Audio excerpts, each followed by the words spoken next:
Welcome back to the Deep Dive. Today we're zeroing in on a really challenging but powerful section of Scripture. We're looking at Job chapter 13. That's right. We're going to try and unpack Job's intense confrontation here. First, with his friends, and then his, audacious turn to speak directly to the divine. Yeah, this chapter really gives us a raw look at Job's state of mind. You can feel his frustration just boiling over, and he kind of sets his sights on this dramatic, direct engagement with God himself. Okay, so let's dive right into it then. Yeah. Job kicks things off by essentially dismissing his friend's counsel, doesn't he? He does. He says, "My eyes have seen all this. My ears have heard and understood it. What you know, I also know. I am not inferior to you." Pretty direct. Very direct. It's like he's saying, look, I heard you, I get it, but frankly, I'm on your level here. Right. I'm not some simpleton you need to lecture. Exactly. And what's striking is how quickly he moves from just acknowledging their words to utterly rejecting their value for him, for his situation. He doesn't pull any punches. No, he calls them out pretty harshly. "You, however, smear me with lies. You are worthless physicians, all of you." Worthless physicians. Wow. Yeah. That's not just an insult, is it? It feels like he's saying their attempts to sort of diagnose or heal his suffering with their standard answers. Well, they aren't just unhelpful. They're actually damaging. Or misleading, maybe.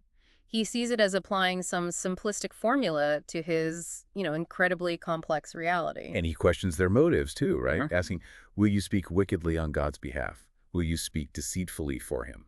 Yes, he suspects they aren't really speaking truth about God, but speaking for God in a way that kind of twists things to fit their neat little theological boxes, maybe to protect their own sense of order. So he thinks their defense of God isn't actually righteous, but it's dishonest, biased against him. That seems to be his charge. He even warns them, like, hey, God sees through this too. He asks, would it turn out well if he examined you? Could you deceive him? It raises that big question, doesn't it? When you're defending a belief, are you really speaking truth? Or are you maybe cherry-picking, avoiding the awkward bits? Exactly. Job argues their wisdom is just empty. Like proverbs of ashes, defenses made of clay. There's no substance there, nothing that can withstand the fire of his suffering. Okay, so having basically dismantled his friend's arguments, at least in his own mind, Yeah. he doesn't just sit there. He makes this radical pivot, decides the only place left to turn is directly to the source. Right. He says, keep silent and let me speak. Then let come to me what may. Consequences be damned, basically. He wants his day in court. And this is where we get that incredible line, just astonishing. Right after saying he wants to speak to God directly, though he slay me, yet will I hope in him. I will surely defend my ways to his face. It's this amazing mix, isn't it? Defiance and this profound, almost paradoxical hope in God, even facing potential destruction from God.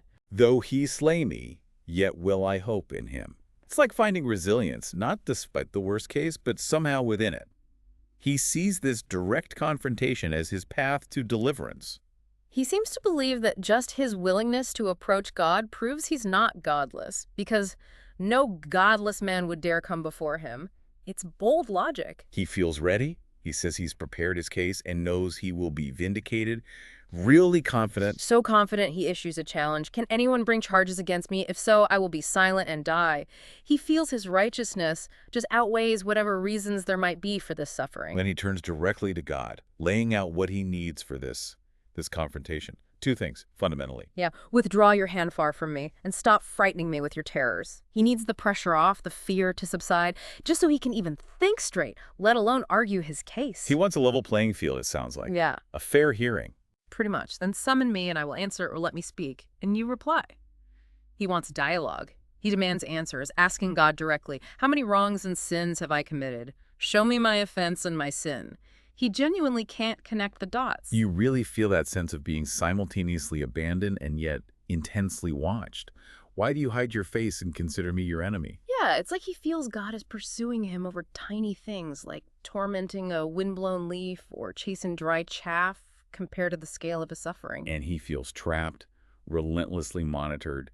His past mistakes, maybe even sins from his youth, he feels they're being held against him with excessive bitterness. That line, for you write down bitter things against me and make me inherit the sins of my youth, and feeling totally confined like God has fastened my feet in shackles, you keep close watch on all my paths. By putting marks on the soles of my feet. Wow, such a powerful image of total lack of freedom. constant scrutiny. And he ends this section just describing himself as decaying, dissolving, worn down like something rotten, like a garment eaten by moths. It's a visceral picture of suffering, just eating away at who he is. So, yeah, we've seen Job furiously reject his friend's inadequate answers and then turn with this defiant hope and demanding questions straight to God, even while feeling watched, trapped, and just wasting away. It really makes you consider, what does it take to speak your truth? Especially when people offer platitudes and the power dynamic is just overwhelmingly against you. And what kind of hope lets someone face utter destruction yet still believe in, vindication, or at least dialogue? It's that tension, isn't it, between demanding answers from immense power and that desperate act of holding onto hope, onto your integrity, when everything seems lost. Indeed. It makes you wonder, where do you find the courage to speak up when you feel both completely ignored and yet relentlessly under a microscope? Something to think about as you navigate the information and the powers in your world.